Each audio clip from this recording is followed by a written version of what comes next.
Good morning all of you. तर आज आपण रेनबो आणि आफ्टर रेन या पोयमचे क्वेश्चन आन्सर्स या व्हिडिओमध्ये पाहणार आहोत. यापूर्वी आपण ही कविता समजून घेतलेली आहे की रेनबो आफ्टर रेन ही कविता काय आहे किंवा ती मराठीमध्ये ट्रान्सलेट करून आधी सांगितलेली आहे. आता आपण याचे क्वेश्चन आन्सर पाहणार आहोत. Good afternoon all of you. तर आज आपण रेनबो अँड रेन ही कविता यामधील क्वेश्चन आन्सर्स या व्हिडिओमध्ये पाहणार आहोत. यापूर्वीच्या व्हिडिओमध्ये रेनबो आफ्टर रेन ही पोएम मराठीमध्ये ट्रान्सलेट करून आपण सांगितलेलं आहे. तर आज आपण आता त्याचे क्वेश्चन आन्सर पाहणार आहोत. तर आता सुरुवातीला इथे 1 नंबर आहे, लिसन अँड सिंग. गा आणि ऐका असा याचा अर्थ होतो. आता पुढे नंबर 2 आहे, practice the rhyming pairs.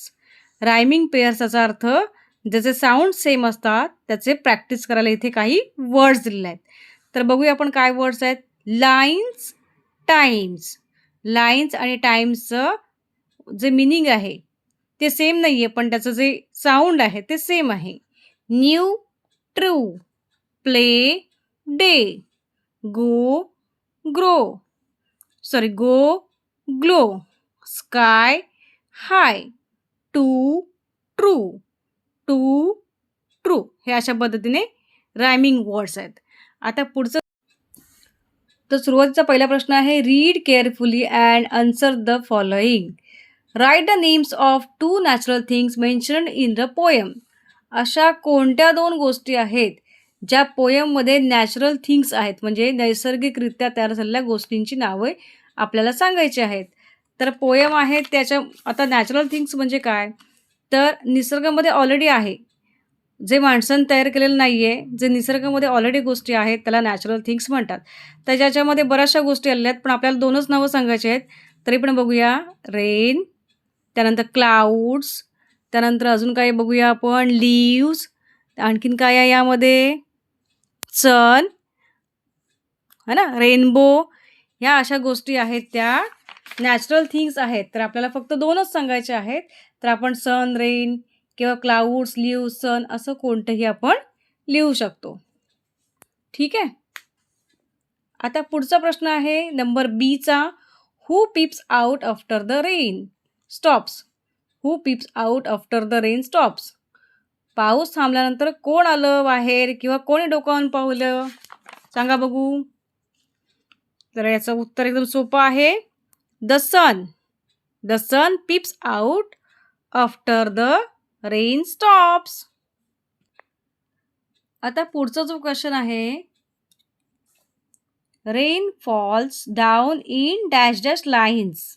Rain falls down in the dash dash line.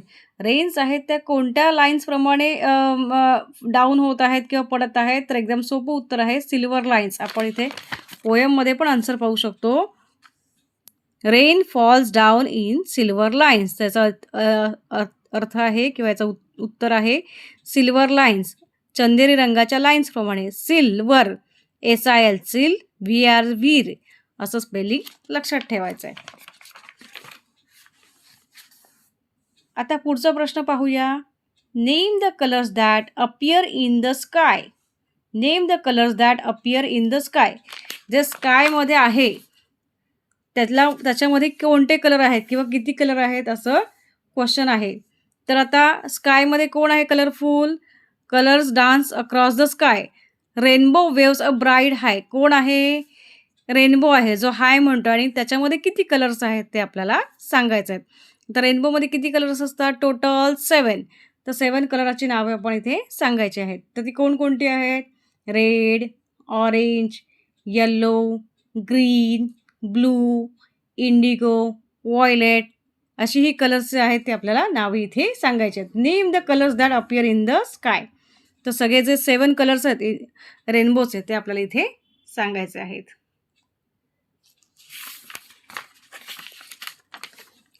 आता पुढचा क्वेश्चन पाहूया, बघूया. What does the poet mean by leaves look new. What does the poet means by leaves look new. तर त्या पोएममध्ये leaves आहेत, जी पानं आहेत ती कशी दिसत आहेत, तर एकदम सोपं उत्तर आहे, आफ्टर द रेन.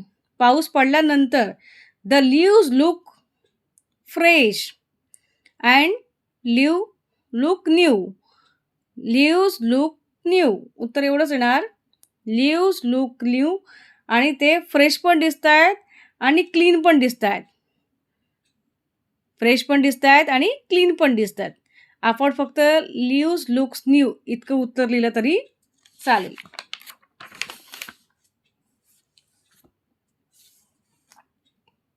आता पुढचं पाहूया. Match the words that their meanings. तर इथे ए कॉलम आहे, बी कॉलम आहे. तर पहिलं आहे पिप्स, पुढचं आहे ग्रो, तिसरं आहे फ्रेश. इकडच्या कॉलममध्ये बघूया बीमध्ये clean and new, looks out आणि शाईन.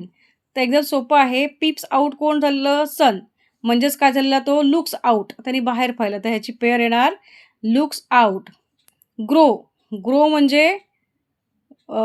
म्हणजे शाईन करणे किंवा ग्लो म्हणजे ग्लो येणे, असं चमक येणे. त्याचा अर्थ, त्याचं मिनिंग काय होणार? त्याची पेअर येणार शाईन. तिसरं आहे फ्रेश. फ्रेशचं आपलं जे थर्ड नंबरचं राहिलेलं आहे clean and new.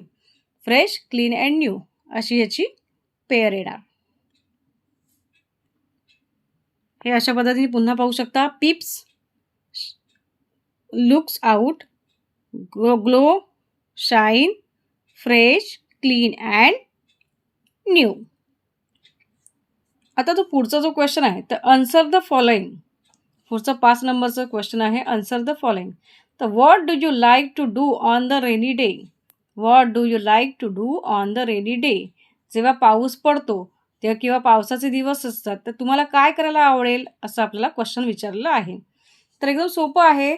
I like to play indoor games, read books and enjoy the rain from the window. आता मी घरात बसून काय करू शकतो?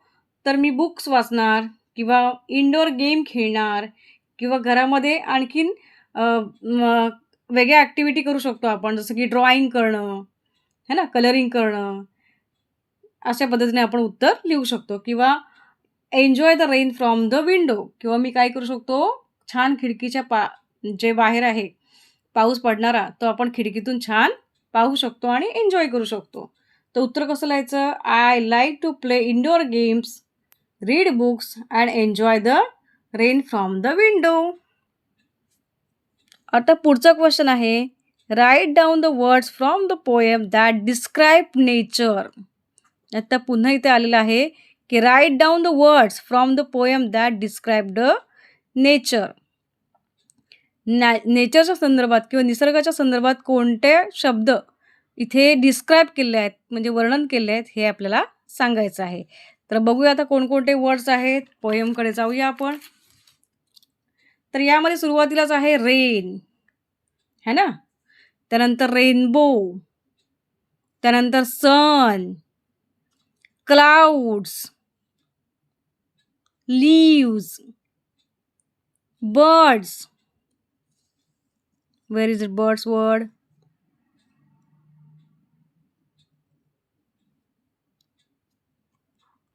आता इथे बर्ड वर्ड येणार नाही आहे. बर्ड जो वर्ड आहे तो इथे डिस्क्राईब केलेला नाही आहे, बट हे नॅचरल थिंग आहे, त्यामुळे तुम्हाला मी एक एक्झाम्पल दिलेलं आहे. आता पुढचा क्वेश्चन आहे. Do you feel happy when it rains? Express your feelings about it. Do you feel happy when it's rain? तुम्ही हॅपी असणार का किंवा होणार का जेव्हा पाऊस पडणार तेव्हा? Express your feelings about it. आणि तुमचे जे फिलिंग्स आहेत किंवा तुमच्या ज्या भावना आहेत ते तुम्हाला इथे एक्सप्रेस करायला सांगत आहेत. तर बघूया आपण आता काय करू शकतो किंवा काय लिहू शकतो. तर मगाशी पण आपला क्वेश्चन होता की what do you like to do on the rainy day. तर आणि आत्ताचा हा जो क्वेश्चन आहे, write down the words from the poem the describe nature, ते हे थोडंसं सिमिलर ह्याचा आन्सर येणार. तर राईट डाऊन द वर्ड्स. तर पुढचा 6 नंबरचा क्वेश्चन आपण बघायचा आहे. Do you feel happy when it rains? Express your feelings about it. Do you feel happy? तुम्ही हॅपी फील करणार का जेव्हा पाऊस येणार किंवा पावसाचे दिवस असणार तेव्हा? आणि एक्सप्रेस युअर फिलिंग्स अबाउट, आणि तुमचे फिलिंग्स पण आहेत ते आपल्याला एक्सप्रेस करायचे आहेत किंवा वर्णन करायचं आहे. तर सुरुवातीचा पहिला क्वेश्चन आहे, ते 2 क्वेश्चन्स आहेत ना. तर सुरुवातीचं पहिलं बघूया. Do you feel happy when it's rain? तर आपण काय लिहायचं? येस. आपल्याला हॅपीच असणार ना, आपण हॅपी होणार ना. तर yes, I feel happy when it's rain. इतकं लिहून झालं की लिहायचं आहे the weathers become cool and fresh. तर वेदर कसं होणार? The weather becomes cool and fresh. I enjoy watching the rain and the beautiful rainbow. पाऊस पडल्यानंतर रेनबो येतोय ना, त्यामुळे मी रेनबो पाहायला मला आवडेल आणि पाऊसही पाहायला आवडेल. अशा पद्धतीचं आपण उत्तर लिहू शकतो. तर उत्तर पुन्हा एकदा बघूया. Yes, I feel happy when it's rains. The weather becomes cool and fresh. I enjoy watching the rains and the beautiful rainbow. तर आता आपले 6 पर्यंत क्वेश्चन्स आहेत ते पूर्ण झालेले आहेत. तर आपण पुढचे क्वेश्चन हे पुढच्या व्हिडिओमध्ये पाहणार आहोत. तर तुम्ही इतके क्वेश्चन्स आहेत ते रिसाईट करा आणि व्हिडिओ आवडल्यास कळवा. Thank you. Good morning all of you. तर आज आपण रेनबो आणि आफ्टर रेन या पोयमचे क्वेश्चन आन्सर्स या व्हिडिओमध्ये पाहणार आहोत. यापूर्वी आपण ही कविता समजून घेतलेली आहे की रेनबो आफ्टर रेन ही कविता काय आहे किंवा ती मराठीमध्ये ट्रान्सलेट करून आधी सांगितलेली आहे. आता आपण याचे क्वेश्चन आन्सर पाहणार आहोत.